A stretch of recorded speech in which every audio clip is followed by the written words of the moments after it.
Today, I'm going to teach you how you're going to plan for FIRE, financial independence, retire early, and how I know when I'm going to be able to retire in my 30s, thanks to this wonderful millennial revolution where we're all trying to come up with passive income means to support our dreams and our future. And I want to show you how you plan for all of this as well. So let's jump right into it.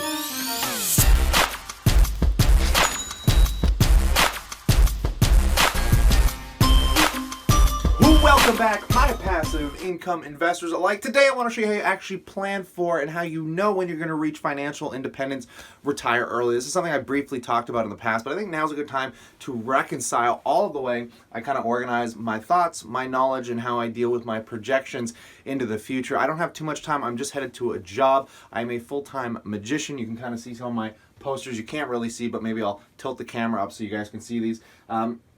You see the magic stuff up there, but that's not as important as this is right here or right now, because I think it's so important. I'm sure you've heard if you want anything to actually come into fruition in life, you actually have to write it down and plan it. That is a reality. If you don't play that reality, you're not going to achieve it. I don't know many people that get too far in life by not writing things down, because it's how you just remember things. So just to give you guys a nice close-up and a better understanding, so here we have all of my income and expenses, literally income versus expenses, and anything that's other related as well. It all fits in here. So this is a really fun way of organizing income. This because you couldn't see it up close. So I literally will write down, and I hope I can get that to focus a little better, where this growth and or non-growth comes from. The chart goes back like literally 2 years into the past.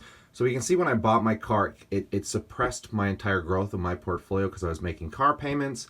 And then Canopy Growth Corp exploded, which took my account up into this sector. Then we saw a market drop. And then over last year, I put a lot of money into stocks. There wasn't a lot of growth in 2018, but man, oh man, did I add a lot of income. So we can see that I wrote that down here, that between dividends and my own personal income contributing to the account, we still saw a lot of growth. And this year we've been relatively stagnant.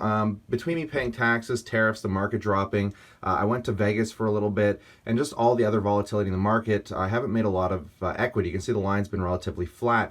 But my dividends, oh bud, look at that line. Look at that line. So the dividends is what I've mainly been focused on, and I've been shuffling around the money up here to make this happen.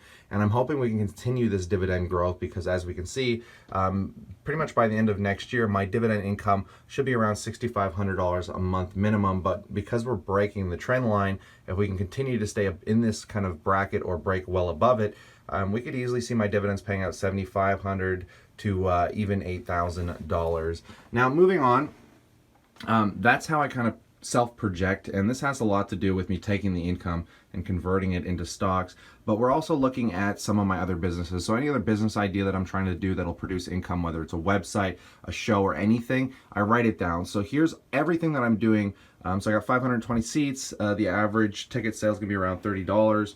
And we can totally see that I'm writing down what the theater costs, the insurance, the unforeseeables, the website, the cars and posters like advertising, street levitation stuff that I kind of just name drop something that I'm going to show you guys a little bit later. But we got my jobs where I'm promoting them, doesn't cost me anything. So this is literally how I organize everything, and this is the actual show. Here's the receipts and rentals. I write ideas down here. I have to write out a whole script, which I pretty much have done. I just want to re-go over it, and I got to relay it out professionally so I can send it over to the theater. But these are actually all my show acts right here. I literally list them all, and then I just have to figure out what the DJ has to do, the lighting guy has to do. I have to figure out what the projector is going to do, and then I have to figure out what the stagehand is going to do. Plus, I have a couple other actors I have to manage as well. I got to update you guys on how many have sold, but I think only the front row has sold, like 5 or 6 seats in the front row here. So I'm a long ways from getting this figured out. But the show's not till September.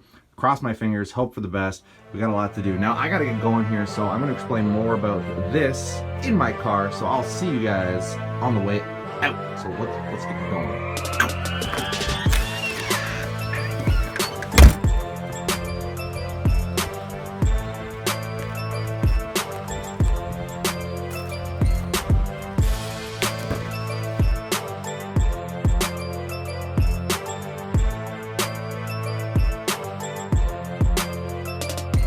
I want to talk a little bit more about financial independence, retire early here, guys. before I get to my job, but I want to talk more about income and how we actually plan for this into the future. So once you start documenting your income, your growth in your finances and your investments, you can start gauging into the future exactly how much you're going to make and what it's going to take to get to that point. Now, I've talked about stuff like a compound interest calculator in the past, and I don't want to talk about that right now because you can Google that yourself, and that's a good way of understanding general growth in, say, stock investing or dividend investing. But when we're talking about growth overall, you can't just focus on the stock market and compound interest. You also want to focus on your income, which is what I was showing you exactly on that whiteboard. So what I do is I will document my income month over month and average it out. And what I'm trying to do is trying to increase that income, increase that cash flow, because the net amount doesn't matter. And I've said this in the past, guys, the net amount of money you have, so if you have 100 grand, 50 grand, 10 grand, it doesn't even matter. It matters how much you make, and specifically how much you can cash flow without working through passive income means and passive income sources. So in saying that, essentially you could have no money today, but you could do something like an Airbnb for somebody else. I know there was a channel I was watching where this realtor got thrown into a random city in London, and he essentially had to come up he had to find a deal. So he found somebody that had an apartment they wanted to rent, convince them to rent them to him and allow him to Airbnb them. And within 2 weeks, he was already making $2,000 a month in cash flow. Samuel's big challenge is coming.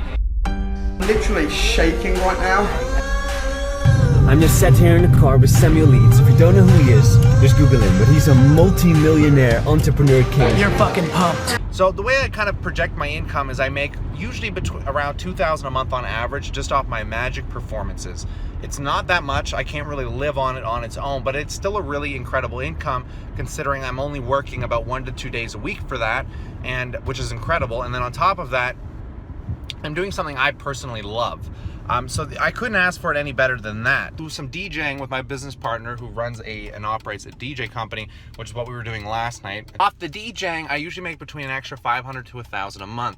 Now that usually takes about 1 day a week. It might take 1 day every other week when I'm in busy season. Let's say on average, it's about, twice a month. Once every other week. So that makes me about an extra $500 to $1,000 a month, which is pretty incredible because DJing jobs, private events, they pay out pretty healthily. So that's the majority of my working income that I'm going to tell you about right now. And it's not great. It's not terrible. I can cash flow somewhere between $2,000 to $4,000 a month on average. It fluctuates varyingly, obviously, because it's a private business. Some months you do great, some months are a little slower, like in winter season. That's the income that I'm gonna have to work for to get that cash flow. Now, the cash flow that I don't have to work for basically starts with the dividends, guys. As of right now, the only passive income that I really generate is literally from dividends. And usually I find stuff to sell on the side. I'll find stuff that I have laying around my house. I've spent the last 2 years minimalizing my entire life. I've sold shipping containers filled with just stuff for my business. Anything that I wasn't using within 3 months, I came to that conclusion that if you don't use it every 3 months, you might as well rent it. So I got rid of everything, scaled all down, and right now, just off dividends and passive income, I'll make about $400 to $500. Usually it varies because month to month, but on average, it's right around $400. You guys know that. If you're a subscriber here, you know I make about $400 a month in dividends, and usually with equity growth as well, I average around 18%. But you don't know how that's kind of like future predictions. I don't like looking at equity in anything. Sorry, mosquito in here. I don't like looking at equity for growth because that's speculation. It's like buying a house and presuming that the house value is just going to go up. I don't want to buy anything based on that because it's speculating. I just want to buy based on cash flow. So when I look at my dividend stock, I don't presume I'm going to have any asset growth whatsoever, and I'm just focusing on the dividends and the cash flow specifically. So that equates for about another, again, $400 a month. But what I want to see in the future, in the next 2 years, I want to scale out of DJing. I don't particularly enjoy DJing that much because I have to work till 2 in the morning with drunk idiots. It's not particularly the funnest thing in the world all the time, and I've done it for way too long. I used to do bars, clubs, all of that stuff, guys. That's why they call me the king of clubs, actually. That's why I got the king of clubs tattooed on my wrist. Oh my God, the mosquitoes, man, the mosquitoes. Between filming and the mosquitoes and me driving, someone's gonna die. I gotta be a little careful here, guys. Don't worry, we're still in the middle of nowhere in the country. I just want to finish this video up and stop going off to random tangents. Let me finish my income spiel here, or try to. So what I'm hoping happens here, or what I'm hoping plan on happens here, is that I'm gonna try and find one other source of income that's gonna bring into about $500 to $1,000 a month. And I'm hoping it's this YouTube channel, to be honest, in the next 1.5 to 2 years.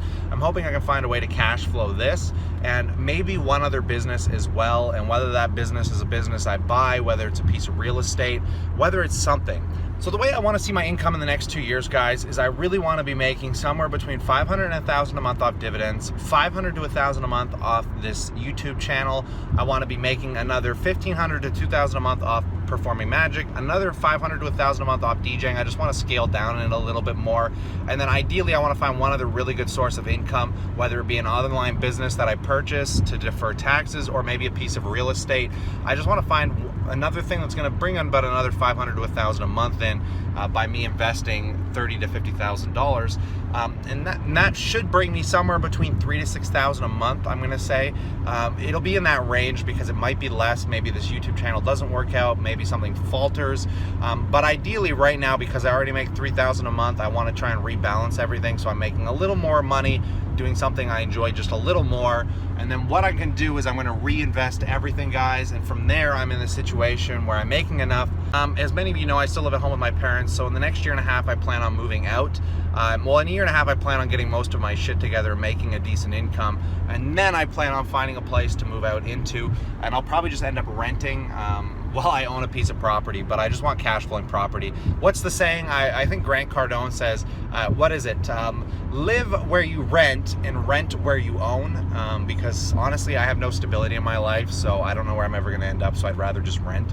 But like I said, at that point I'll producing enough cash flow that I can afford to rent and live comfortably, but still be making double the income of my expenses, so I can still afford to invest every year. Because ideally, for me to achieve the goals I want to achieve, I need to consistently put somewhere between $15,000 to $30,000 away a year, which is a lot of money, and it's not easy to come up with. And that's why I'm living like a minimalist at home with my parents. Literally, guys, I am the biggest financial independence, retire early kind of person you're ever going to meet. I'm 27. I still live at home with my parents. I can afford not to, but I get along with my parents. I'm getting tired of living at home, but I know that because of what they're allowing me to do, and don't get me wrong, I pay rent. It's not like I'm bumming off my parents, like I'm not helping them in any way, shape, or form. I do pay rent. I do pay some utilities. I do pay for like the internet to help them out, things like that. And it does add up, but we're not talking like $1,500 a month, right? But I appreciate it immensely, and I'm getting tired of living at home. But I know if I just put up with it for at least 1 more year, guys, it's gonna help project my future in ways that I couldn't be more thankful for. So I love my parents greatly for that. And I would love to know what you think in the comments section below. This has been a long tangent video, but I think it's been a good video today, considering we haven't looked at the stock portfolio at all, just because I've been too busy, guys. It's just, there's a lot going on right now, but I'm always gonna make these videos for you. So stay cool, stay awesome, guys. I look forward to chatting to you real soon.